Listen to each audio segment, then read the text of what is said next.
This is the Financial News Network. I'm Christy Duffy. Bank of America reported a third quarter EPS of 27 cents ex items this week. The bank beat Wall Street analysts' consensus estimates of 16 cents. Total revenue net of interest expense rose slightly year over year to $26.98 billion, but came in short of the consensus estimate for $27.15 billion. Global Card Services reported a net loss of $9.9 billion due to the $10.4 billion goodwill impairment charge. Excluding this charge, Global Card Services would have reported net income of $529 million, compared to a net loss of $955 million a year ago. Global Commercial Banking net income increased $797 million from the year-ago loss of $160 million due to lower credit costs. Global Banking and Markets net income decreased $794 million from strong year-ago levels, driven by reduced revenues, increased non-interest expense, and higher income tax expense, partially offset by lower credit costs. Global Wealth and Investment Management net income increased $79 million from a year earlier, driven by lower credit costs and higher non-interest income, partially offset by higher non-interest expense. Joining me now to discuss what's next for Bank of America is Dick Bove of Rockdale Securities. Dick, in hindsight and considering all the recent mortgage issues, do you think Countrywide was a good deal for Bank of America? Well, in hindsight, it clearly was a disastrous deal for Bank of America. I think that, Bank of America, is now the number one, if you will, mortgage originator in the United States, and the number one target for all of these companies that want to put back mortgages, to Countrywide. They're, in essence, putting them back to Bank of America. It's going to cost Bank of America, in my estimation, tens of billions of dollars over a multi-year period. I'd say minimum of 3 to 5 years before this thing gets sorted out. So, no, this was, in hindsight, probably the worst acquisition that Bank of America has ever made. And the same for Merrill. In light of the financial reform legislation, was the Merrill deal worthwhile just for the retail distribution? Well, Merrill, in essence, has a lot more than retail distribution. And if you took a close look at the earnings of Bank of America today, you would see that virtually everything which is consumer or traditional banking oriented did not do well, but Merrill did extraordinarily well. Merrill had very strong results in the quarter.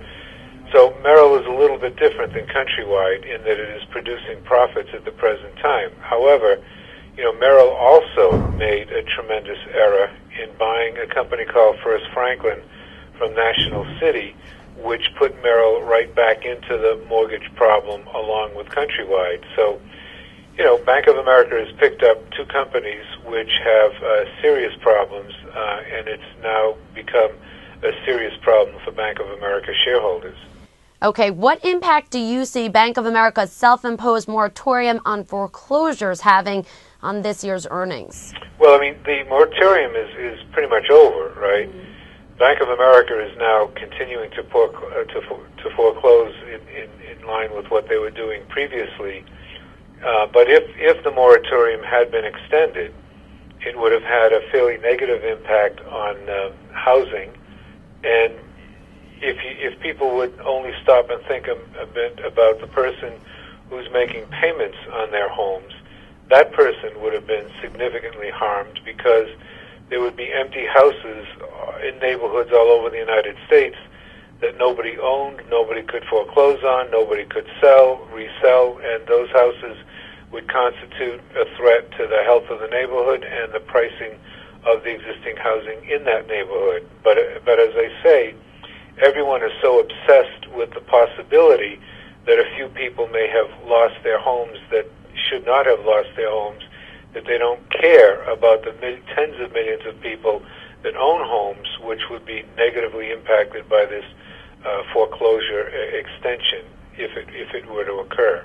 Share prices dropped sharply over the past week in response to the internal investigation of foreclosures. What is the downside case for Bank of America?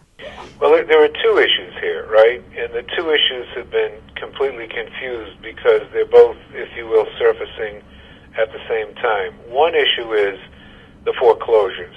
And I think in that case, the costs are not going to be particularly high to Bank of America or any other bank, because what we're really talking about is the extension of the time by which the foreclosure takes place. But the fact is that, the Bank of America and other banks did not go running into their vaults, pulling out a bunch of papers and then throwing them into the courts. Each foreclosure takes about 12 to 18 months.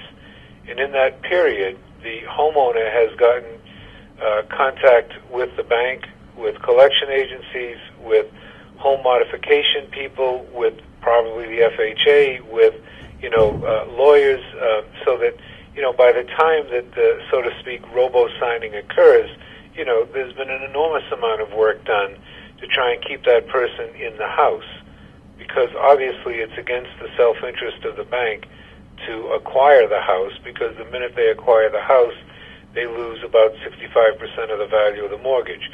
So the net effect of it is that the foreclosure is not the real issue. The issue is this second issue, which essentially is whether these companies, Fannie Mae, Freddie Mac, the Federal Reserve of New York, BlackRock, PIMCO, dozens of other investors have the right to put mortgages back to Bank of America and to other banks. That issue is a big one.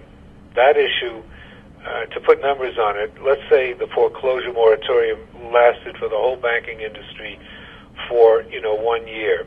I would estimate that the cost of that would be about $8 billion, which, quite frankly, is not as big a number as it sounds. If, on the other hand, this putback thing, goes forward, and I'm convinced that it will, I think that that's a $160 billion number, or roughly 20 times what the foreclosure issue is. All right. Thank you, Dick. For further updates, make sure you're subscribed to our YouTube channel. This is the Financial News Network, and I'm Christy Duffy.